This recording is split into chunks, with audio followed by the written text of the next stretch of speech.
Hi, my name is Ron Parrish, and I'm doing a few training videos. This is one of a series on the why. Why do we give our lives to the glory of God in the nations? Why do we make disciples? Why do we go for it? Why do we go out of our comfort zone to care about lost people?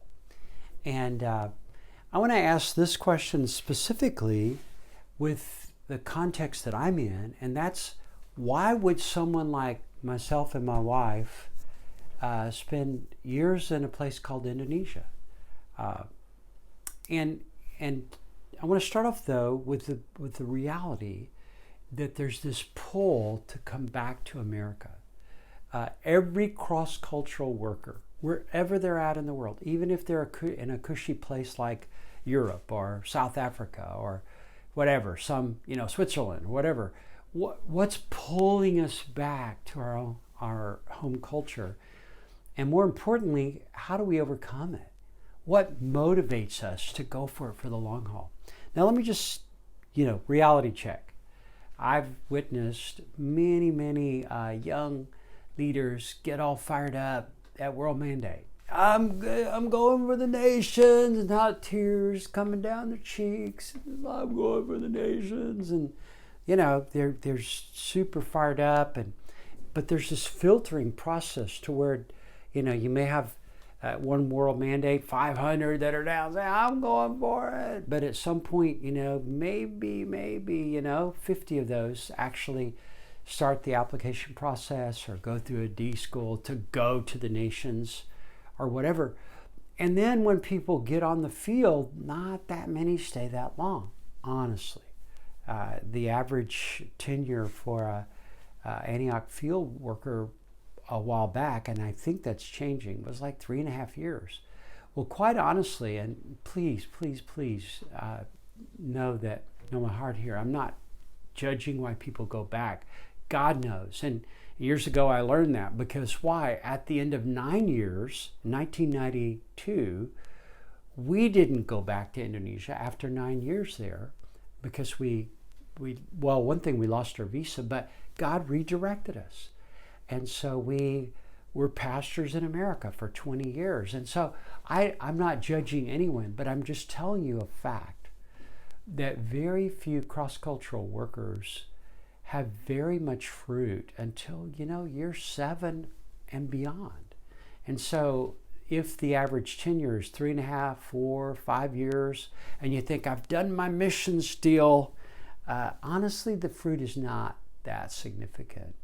There's, from the point of view of a national, someone living in another culture, someone coming and going in 5 years, it's like, hello, see ya. There's not a deep level like, hey, I trust that you love our people and you're giving yourself for this thing. So there's the long-term impact happens from long-term workers. And long-term could be different than what we think long-term is in terms of the long haul. So why very few cross-cultural church planters make it for the long haul? And this is what I've observed. There are things working against us. There's the hassle of finding a visa platform, finding a way to secure our residency in a country. And the place where we live, it's challenging for younger people. My wife and I are on a retirement visa, so that was super easy, but you got to be 55 to get one of those. So all these younger workers in Indonesia are trying to find creative entry platforms, but it's a hassle. Children's needs, especially education. This is reality check once again. It's the places where we've lived. There have often not been schools or good schools. I remember the critical point when our oldest daughter was going into middle school, and where we lived, if she lived with us and homeschooled in our city, she would be the only American her age within 100 miles, and so that we knew of. And we knew all the workers there, all the American workers in that context. So she went to boarding school. I want to tell you, she loved boarding school. but it killed us. It was so challenging to send her off for a semester at a time in another country. So children's needs and their education often are the critical point at which a worker family says, I think we'll return back to the States for the need of our kids. And it's just reality. Pulling us back to our home culture is, for a single person, is often like the marriage prospects. And I'm just speaking openly here. You know, singles think, man, I'm not sure that the slim pickings here in this culture, you know, and you don't, it's challenging marrying cross-cultural. So finding another Westerner, doing what we're doing, having our values that I'm attracted to, that we're compatible with, sometimes a challenge. Marriage for people who are married and yet who have issues in their marriage, that sometimes brings them back to the States or their home culture. Marriage conflicts, marriage issues that need a full-time counselor to help them. Homesickness.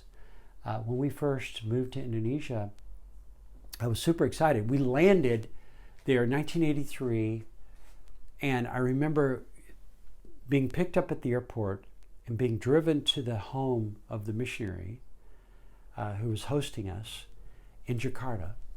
And I thought, whoa, hey, we'd been in Singapore for about 4-hour layover, and we thought, wow, if this is Asia, man, we can handle this. Singapore airport, Singapore's cool. And we landed in Jakarta, back at the old military airport, which was called Halim.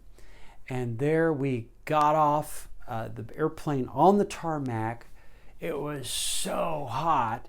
And they had pushed a rusty ladder up to the door, and we got down this ladder, and then we got to the baggage claim, and people were knocking us over, trying to get us to hire them to take their baggages, and we're going, what is this? And we're driving from the airport, and there's pollution, and there's people defecating alongside of the road, and there's like, what have I brought my family to? You know, I kept thinking, why did I come here? I had never set foot in Indonesia, yet we had signed up for 4 years. And I'm thinking, I've made the dumbest choice of my life. I'm subjecting my wife and my 2 beautiful daughters to this, you know? And we got over it, because the next, about 3 days later, we went to Bali and had our conference for our org there. And I'm like, well, I can handle Bali, man. Bali's beautiful and nice, and stayed at a resort. But still, back in language school, back on Java in the city of Bandung, there were many days that I thought, if only I could find an honorable way to go back to America. I'll never leave America again. I hate this place. I hate these people. And I was experiencing culture shock, cultural adjustment. I have a degree in cultural anthropology, and I knew about culture shock, but it's kind of like the flu. You could read about the flu, but when you have the flu, you're like, oh, this is what it's like. And so, flu, by the way, we're right in the middle of the coronavirus scare. So we know about homesickness. I mean, honestly, my wife missed our Christian community, and I did too, but not as much as I missed Mexican food and the Dallas Cowboys and college football as well. So I missed a lot of the trappings of American culture. What's pulling us back is friends and family and community.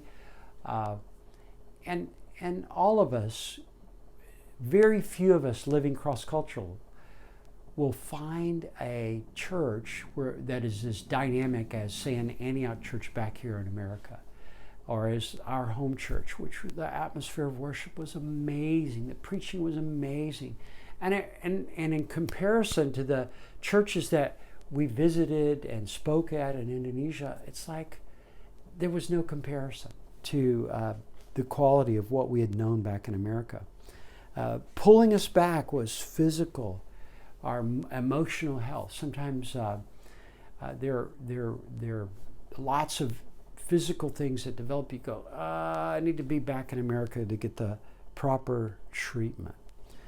discouragement from lack of fruit. I could say that that's a big deal. A lot of us are going, why am I giving myself to this? Well, I don't see the kind of fruit I envision. A young lady in our community back in Bali recently said, we were given all these prophecies and none of them have come to pass. And of course, she's only been there, at that point, 3 months. And it's like, hello? Those prophetic words are for a lifetime. They're not necessarily for your first 3 months here on the ground.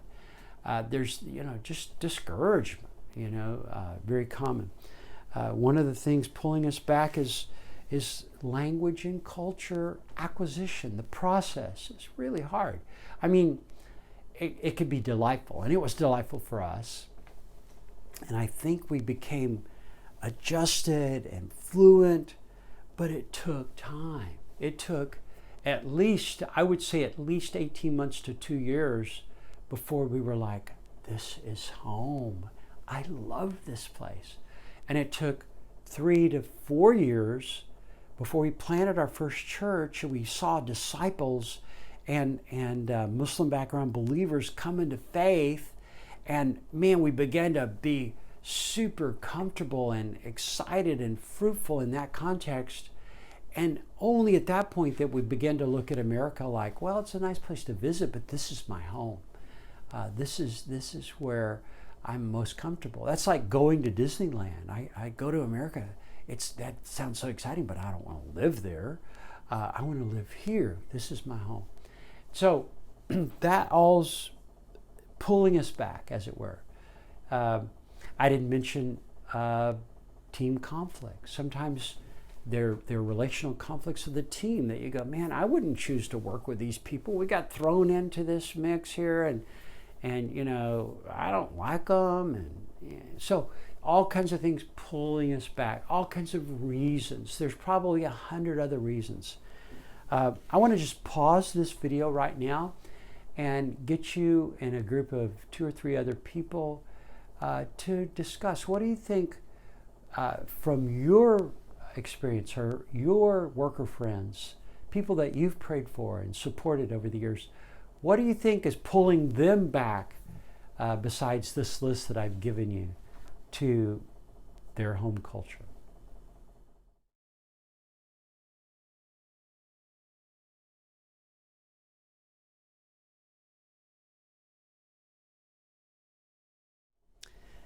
Now I want to ask the question, how do we overcome these forces? What's greater than the pull back to Texas or America or wherever you're from? Maybe you're from Australia. My teammates are from South Africa. By the way, if you've ever been to South Africa, that would pull you back, especially the people are amazing and the culture is so attractive. But what are the forces that how do we overcome all this? Well, I want to tell you, there are motivations that won't work for the long haul. I've tried some of them. I have a natural adventure spirit. God has given us all an adventure spirit, but I have one that's on steroids. And so I love the excitement of the challenge of living in a country with thousands of islands and hundreds of different cultures and just, the beauty and all that. I love the adventure of it, but that only lasts a while. You get adventure weary. I have been adventure weary. It's like, give me something familiar. Missionary hero status. A lot of times we in the initial thrust of living overseas, it's like, I'm finally there. I've always wanted to be a missionary hero, and here I am, and people are praying for me, and I'm living on support, and people are sacrificing for us here, and man, this is so cool. This is so cool, But then, and you begin to have attrition. Every missionary, long term, has attrition. They have less and less funds coming in, and it's like, you guys forgot about me, and so forth. And by the way, that was not our experience. We've always had people replace those that drop off and retire. We've always got new support, and so we've been incredibly blessed, but I think we're unique in that. But there are things that don't work for the long haul. The romance of it all, the initial flush of being able to communicate in another language and all that kind of wears off over the years. So what would motivate us? What would overcome? What would be greater than all the things pulling us back to home culture? What would keep us there? And once again, I'd like to pause this video. I'd like you to pause it for a moment. Let's talk about 5 minutes. What do you think would motivate somebody like me and my wife to go for the long haul?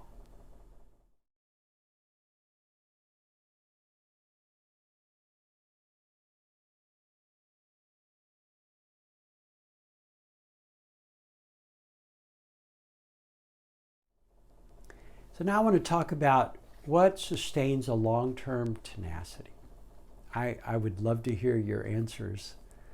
When I do this live, people often get several of the things that I want to share with you. So I know that some of you came up with the answers that I've come up with as well. But through our experience, what sustains a long-term tenacity? And once again, I want to just pause here and say, I know that many of you listening to this talk are not going to live cross-culturally long-term. You're not. That's not what you want to do. That's not what's in the cards for you. That's not what you're planning. And I would say, why not?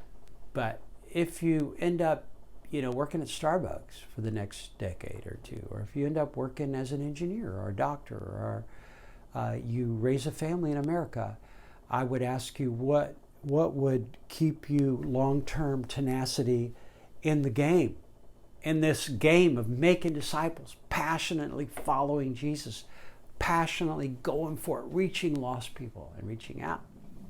Same principles. Obedience. Obedience. Obedience to the last command of Jesus. Make disciples. Obedience to the fact that we're called to sow the gospel.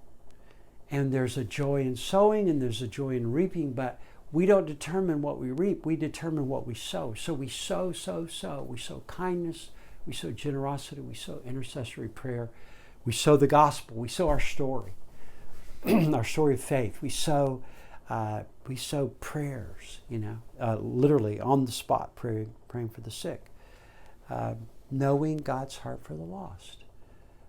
In a separate video, I talk about Luke 15 and how Luke 15 rocked my world. Just the revelation of God's heart for lost people and how he's a seeking, active, longing, pursuing God. And I'm joining him. I'm basically joining God. When I'm going after lost people, I'm basically joining God in what he's doing.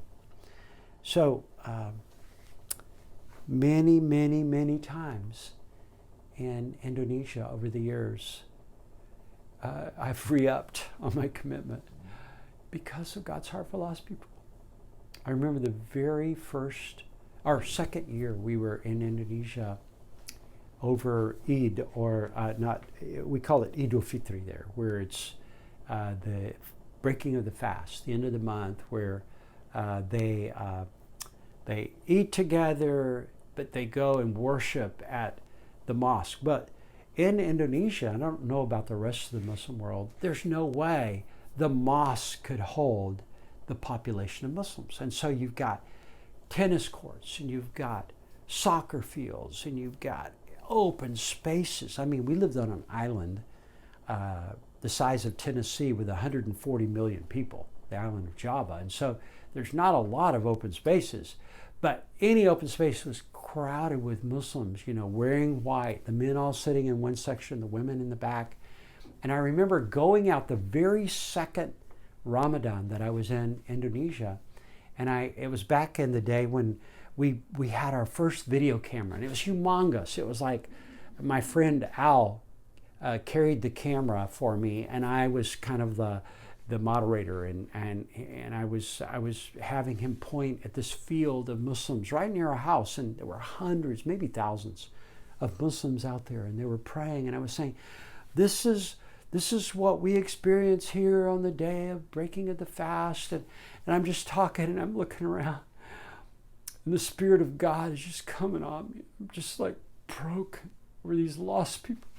I was broken over the fact that very few of them know who Jesus is. Very few of them realize that what they're longing for, which is this right standing with God and doing enough to be received into paradise, or what we would call heaven, that Jesus paid it all. None of them knew that. And I'm just broke. The Spirit of God's just breaking my heart. And I'm looking over at Al, who's a fellow worker, who's filming it, and he's weeping. And we're like, okay, cut it off. This is why we're here. This is why we're here, for those people. So God's heart for the lost. A desire for the gratitude and worship God deserves. In other words, I'm a person of gratitude to God. I'm a person who adores Him daily and throughout the day, but I want others to do that as well, for His name's sake. Paul said, as the grace of God reaches more and more people, there will be great thanksgiving and God will receive more and more glory. Why do I want to make disciples in a cross-cultural context? Because God gets more and more glory for it.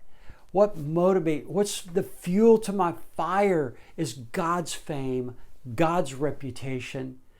John Piper, missions exist because worship doesn't. And there are thousands and thousands of villages. There are islands in Indonesia that are populated by people in which there's no worship. There's no worship to the living God. There's no honoring of Jesus. There's no gratitude sincerely for the person of Jesus. And so I want to see that happen. I want to see people honor Him, obey Him, follow Him, give Him glory. He's worthy of it. Two stories real quick, two illustrations of this. Kabul, Afghanistan, in the year 2000. And Jimmy and I were together with Kurt Mailer. We were trying to get into Kabul. We were actually trying to get into Faizabad. We were on the border in Peshawar, Pakistan, on the border of Afghanistan, when the Taliban were in charge. We finally got into Faizabad. We made our way down to Kabul, and that's a different testimony. I mean, it was a miracle that we got in. So we go to Faizabad, and then we go to Kabul. And in Kabul, we're one of the few worker people. We're one of the few followers of Jesus in the city of Kabul. Very few. Kurt and Karen were there. Jonathan and Nicole Holland were there. And I remember gathering with their team. Heather Mercer, Dana Curry were there. And we gathered with these guys in their home. And they were describing how under the Taliban, worship or music is forbidden, And so it just occurred to us, you know what? There's not much worship coming up from Kabul to the throne. So we pulled out a guitar and we started worshiping, knowing that across the street was the head of the Vice and Virtue Squad, that next door was the imam, or the ustad, we call him in Indonesia, of the local mosque, and yet it didn't matter. Why? Because God's worthy of our worship. God was worthy of worship, ascending to the throne from Kabul, Afghanistan. And so that's driving us, this sense of God deserves it. Experiencing God's compassion. I just told you one story of that. There have been many, many times. Hey, I was raised without a mother. I have a very low mercy gift. I'm like way down there on the natural, normal human compassion scale. But I know the Spirit of God coming on me and giving me a supernatural compassion. Paul had it in the city of Athens, Acts 17. He was disturbed. The Spirit of God stirred him up with an awareness. The city is full of idols and people are not worshiping the living God. Therefore, it says in the text, Paul goes to the Agora, the marketplace, and then to the Areopagus to share out of that motivation of, hey, this is not right. God needs to be worshiped. And finally, a vision of the end game. A vision of the end game. In one of these little talks, I talk about standing before the Father and presenting him his favorite offering. And you know what his favorite offering is. His favorite offering is people. But imagine standing before him with a big smile on our face and a bigger smile on his face, saying, hey, I've got something that I've labored for, that I've prayed for, that I've worked for, that I've believed you for, and that's people. And we turn around and there's this crowd of people from people groups who've never heard the gospel. There are people from different ethnic groups that unless we had prayed for them, or unless we had shared with them, or unless we've given, or unless we had a role, they wouldn't be. We had a role in their being here. And we present them to you. The end game. The end game. Revelation. Where people from every tribe and nation, every language will be there, gathered before Jesus, saying, holy, holy, holy is the Lamb of God. Worthy are you. And a vision of that motivates us. The end game. I have these, one time I had this open vision of people dressed in Muslim garb. They were what we call hijabs or jilbabs, women wearing the head covering, men in their pechis, their Muslim caps, and they were Indonesians in this open vision. And they were all dancing and enjoying God around the throne. And I thought, those are unreached peoples of Indonesia. They're still wearing their Muslim clothing, which is awesome. They're still Sasak, or they're still Minangkabau, or they're still Bima people. And they're worshiping before the throne. So a vision of the end game, the goal of it all, is what keeps me in a place like Indonesia. Now I want you to, in closing, I want you to pause the video and I want you to discuss with your friends or some small group. Talk about these motivations. Which, number one, encourages you or inspires you? Number two, which would you add? Why?